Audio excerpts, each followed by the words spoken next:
Meu tema na verdade, passa por pelo menos 4 subtemas, o qual eu pretendo abordar ainda dentro do tempo que foi dado. Mas antes disso, eu queria agradecer muito, tanto a presença de vocês, participantes, como dos palestrantes, os meus amigos de diretoria, Gabriel DT, Rafael, o Pauladir, porque é um esforço muito grande esse congresso e é com muita alegria que a gente vê a essa hora, numa quinta-feira, os auditórios lotados. Então, primeiro uma palavra de absoluto agradecimento a vocês. Mas voltando ao nosso tema, eu tenho que passar necessariamente por uma discussão que talvez nós estejamos esquecendo no direito tributário. A gente tem visto muito em direito tributário uma discussão sobre instruções normativas, decisões do CARF. O CARF decide numa sessão, já é manchete de jornal, como se aquilo fosse uma matéria absolutamente classificada ou decidida. O CARF outro dia decidiu sobre a questão do stock option e a manchete da matéria foi: stock option deve ser tributado. Eu queria inverter um pouco e trazer a reflexão para o começo do nosso tema. Qual é o real alcance da norma de competência que autoriza a tributação sobre folha? É por aí que nós temos que começar a análise tanto da stock option como da participação nos lucros.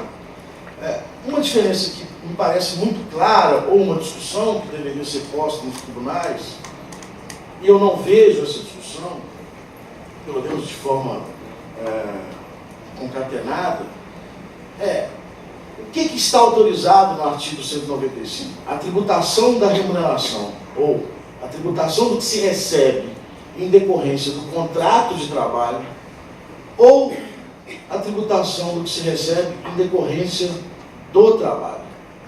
Há uma diferença fundamental nessas duas correntes, ou nessas duas interpretações. Se eu entender que toda parcela recebida em decorrência do contrato de trabalho deve ser tributada, é uma norma muito mais abrangente. Ela vai abarcar parcelas indenizatórias, parcelas que não têm natureza de retribuição da prestação de serviço.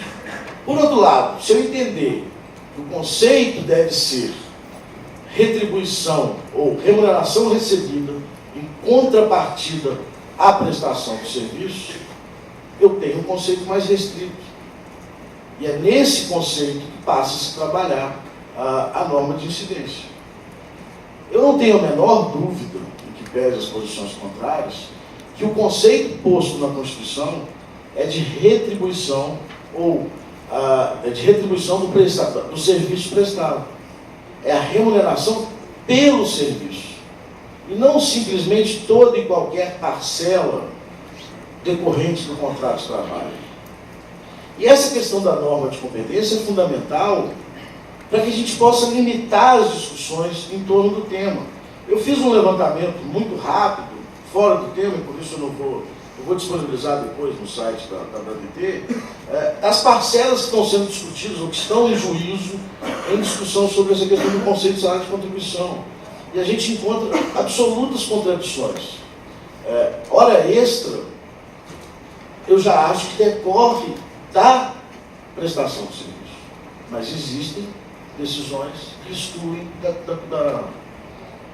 da base de cálculo das contribuições. Salário e maternidade, existem decisões que incluem, sendo que é um benefício previdenciário. A empresa não recebe em contrapartida a prestação de serviço. Portanto, para discutirmos esse tema, ou esses 3 temas que foram propostos, necessariamente eu tenho que partir de uma premissa que é o alcance da norma de competência. E a minha premissa é a premissa de que a Constituição somente autorizou a tributação daquilo que decorre ou que é contraprestação dos serviços realizados pelo empregado ou sem vínculo empregatício após a emenda constitucional 20. Porque, também rapidamente, as fontes de custeio da Seguridade Social, tanto aqui como em outros países, têm uma base extremamente alargada. Há uma mitigação da capacidade contributiva nesses signos de riqueza. Faturamento não necessariamente significa capacidade econômica. Folha de salário, muito menos. Portanto, se eu já tenho uma mitigação grande da capacidade contributiva, e, junto com isso, o 110 do CTN determina uma delimitação clara da norma de competência, eu não posso ter uma interpretação ampliativa dessas fontes de custeio. Elas devem ser restritivas. E, ao contrário do meu amigo do Estado disse, dói muito. Eu vou falar, eu vou agora explicar. Não falei que não dói.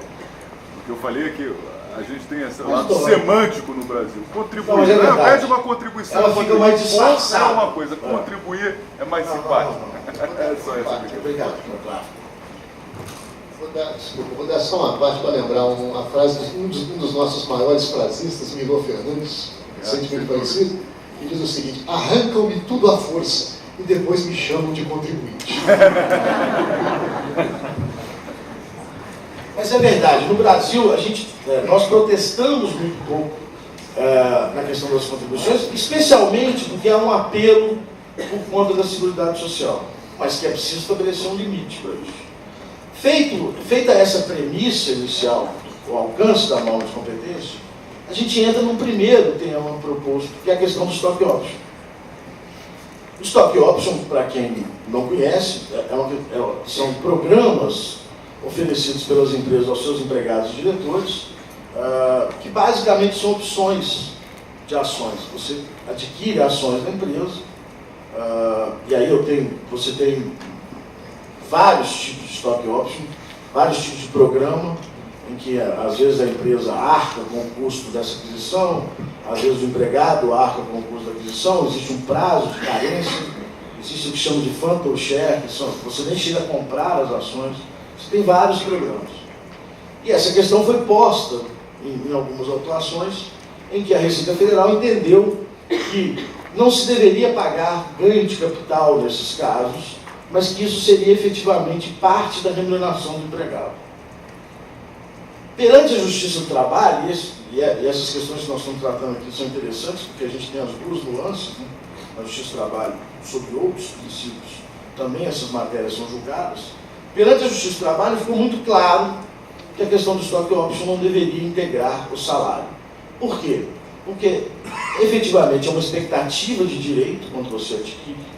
Segundo, é um contrato meramente mercantil, não é um contrato efetivamente de trabalho. Quando o empregado adquire aquela ação, ele passa a ser um acionista da empresa, como outro qualquer, sob os riscos financeiros do mercado, como outro qualquer, e naquelas demandas que foram vencedoras na Justiça do Trabalho, o contrato é oneroso. Portanto, na Justiça do Trabalho, o que se fixou foi o programa de stock option não faz parte do salário quando, de forma muito simplificada, a gente pode dizer, o risco é assumido pelo empregado. O empregado teve a oportunidade de adquirir aquelas ações por conta do seu contrato de trabalho, mas não necessariamente aquilo é uma retribuição aos serviços prestados, que é exatamente a definição que nós tratamos no começo da exposição. Ou seja, se ele terá ou não um benefício, isso pode decorrer do risco do mercado. Para isso é preciso que os programas de stock option tenham efetivamente a aquisição pelo empregado, que ele pague por isso, que não seja dado ao empregado essa ação, e que ele corra dentro do prazo de carência os riscos do mercado financeiro. Foi isso que se concluiu lá na Justiça do Trabalho. Perante a nossa justiça tributária, nós temos pouquíssimos precedentes. Recentemente, nós tivemos julgamento na segunda Câmara do CARF, como eu disse no início, em que o CARF considerou que o stock option teria, sim, um caráter de remuneração e deveria integrar a base de cálculo das contribuições. O acordo não está disponível, mas o que se disse no julgamento, e é bom que se esclareça muito bem, primeiro, que se estava analisando aquele caso concreto, que era um caso que tinha suas peculiaridades dentro do programa de stock option. E que, segundo, palavra, foi pelo voto de desempate, inclusive, Câmara Baixa, palavras do julgador que proferiu o voto de desempate. Para que o stock option não tenha um caráter remuneratório, deveria haver incertezas, riscos comuns nas operações financeiras. Então, daquele caso do CARF, entendeu o julgador que não haviam os riscos financeiros.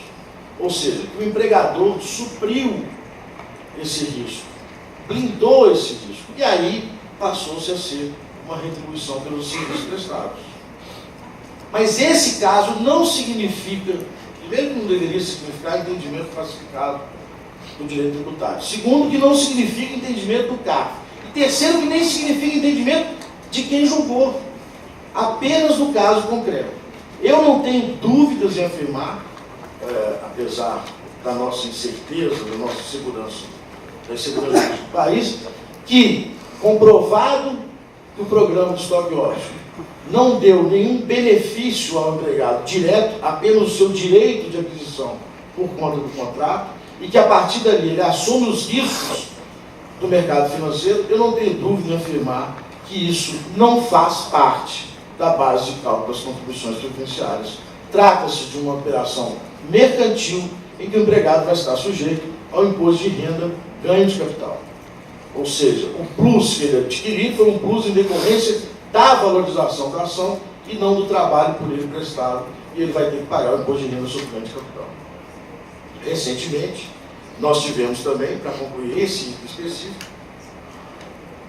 uma liminar proferida pelo TRF da terceira região, num caso que é patrocinado por advogados aqui da nossa Minas Gerais, um amigo, Dr. Guilherme, em que ele obteve a liminar perante a quinta turma da terceira região.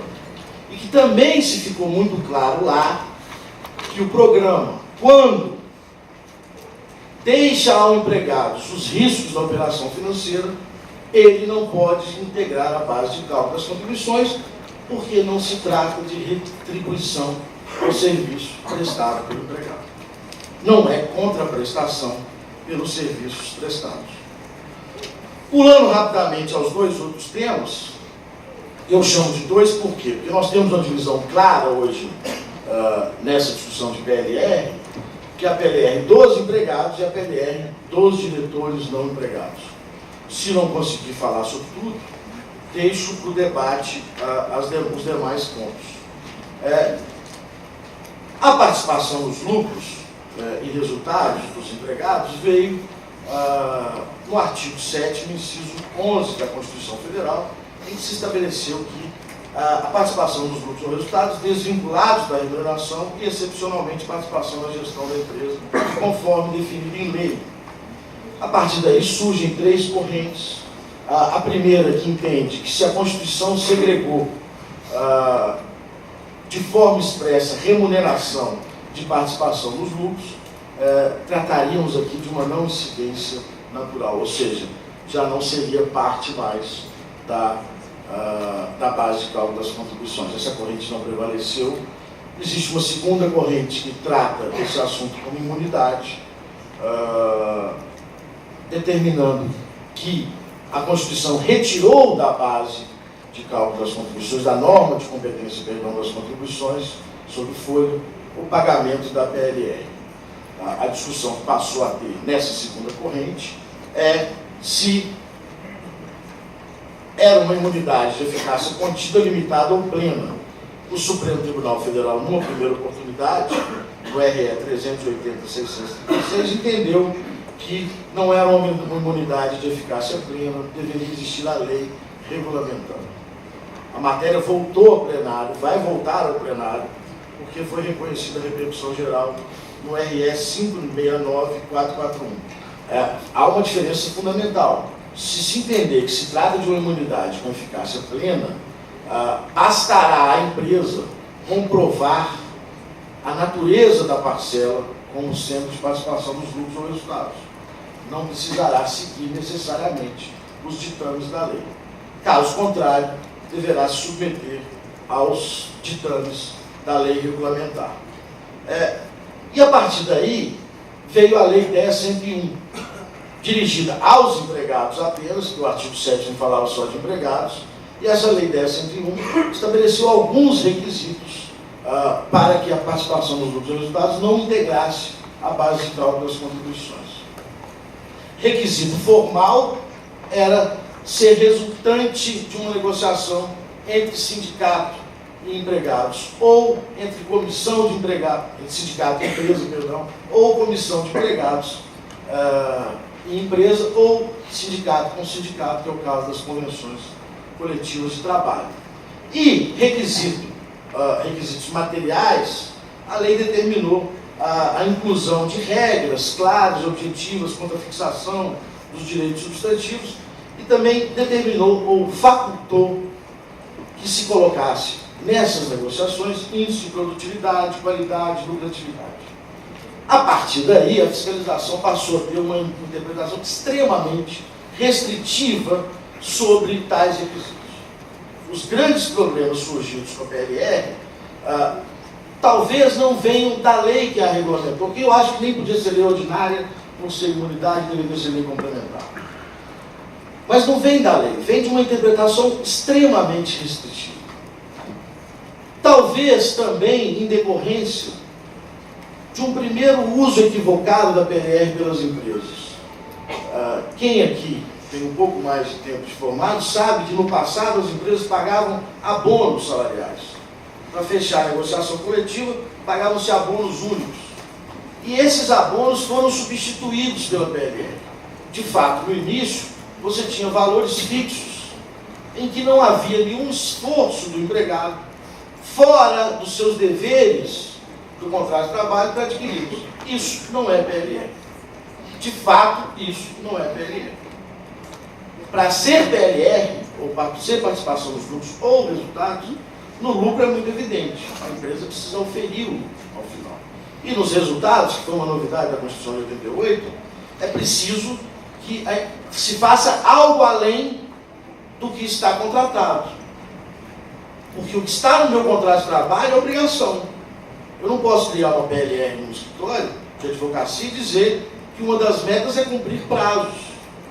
O prazo faz parte do dever do advogado, ainda que seja horroroso, mas faz parte. Mas eu posso estabelecer outras metas. E as metas são as mais diversas, para que incentive a empresa a obter outros resultados, para que o capital se aproxime do trabalho, para que o empregado integre o dia a dia da empresa ou as suas metas fixadas por sua diretoria e seu conselho. Eu lembro de um programa extenso que existia numa empresa que visitei, em que um dos requisitos, não eram só esses, era o empregado não podia parar no estacionamento uma vaga errada. Eu lembro que no setor que eu visitei tinha um sujeito que ninguém conversava com ele. Eu fui perguntar por que ele era isolado, é porque ele parou mais de 4 vezes e ele arrebentou com o bônus de todo mundo no setor. Eu teve que sair da empresa porque o clima ficou péssimo. Nessa empresa, por exemplo, existia. Eu fui almoçar no bandejão, lá é refeitório. Nós fomos lá no refeitório e eu não tinha comido tudo, não estava tão bom. Não, estava bem. E aí me falaram, olha, o senhor podia continuar. Não, mas eu não aguento mais. Não, tem que comer. Porque se sobrar, nós podemos ter problema com a PLR. É um dos itens do desperdício de alimentos. Então são itens que não estão no contrato de trabalho, não estão no dever já contratado. Esses estão lá, eu recebo salário para eles. A PLR é um plus. Mas a fiscalização da Receita Federal, criou uma interpretação muito restritiva da lei. E aí começaram as autuações em torno do tema. De novo, aquilo, e aqui muito parecido com o stock option, aquilo que a empresa dá ao empregado de maneira sem risco, sem o plus, fora, que não seja fora do seu contrato de trabalho, aquilo que seja decorrência do seu dever contratual, isso é salário. Se eu crio um acordo coletivo de participação nos lucros, estabeleço o mínimo que o empregado vai receber, mesmo se a empresa não dê lucro, mesmo se não cumpre nenhuma meta, isso é salário. Aquele mínimo é salário.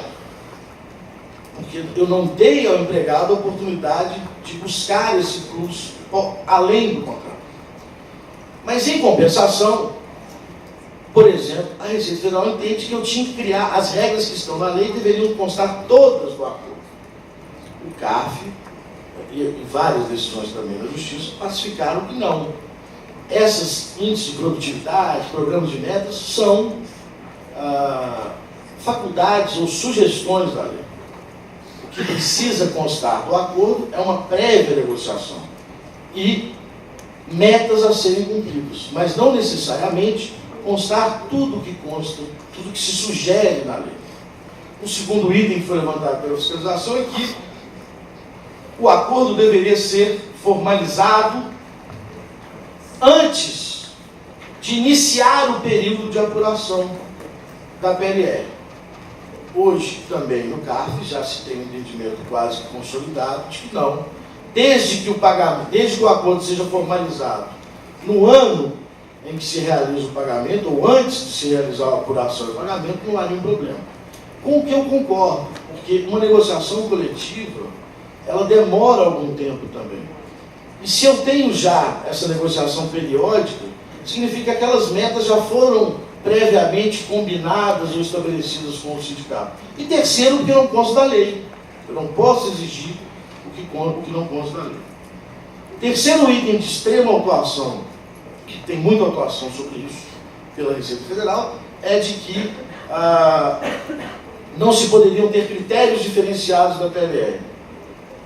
Também discordo, e a jurisprudência administrativa também tem dado razão aos contribuintes.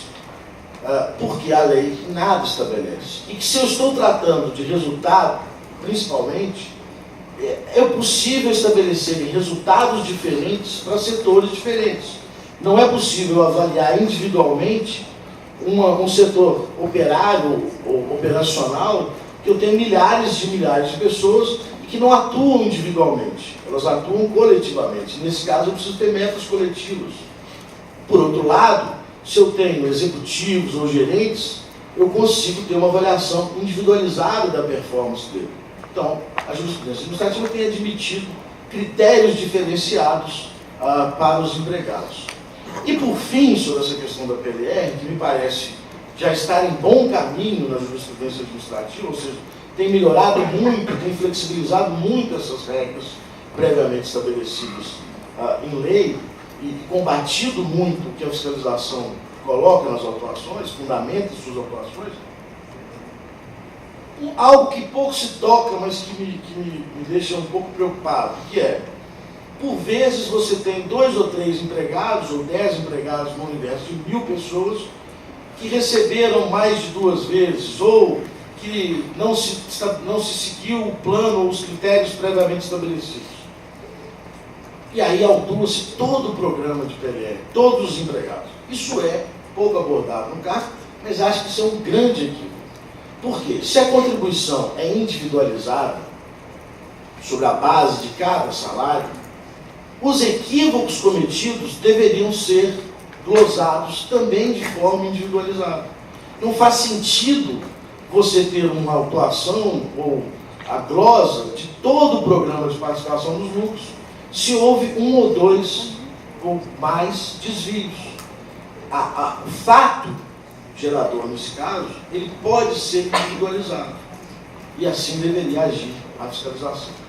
Por fim, o meu último tema diz respeito à PLR dos diretores não empregados. Porque, se empregados, aplica-se a lei 10.101 de tudo que nós falamos aqui.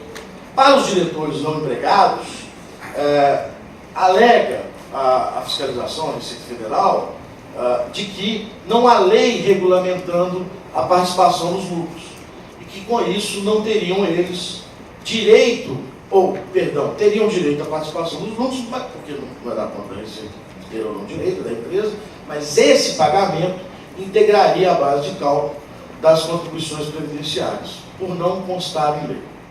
De fato, a imunidade prevista na Constituição da participação dos lucros me parece direcionada aos empregados. Está no capítulo 7º, que é a garantia dos empregados, e não alcançariam os diretores.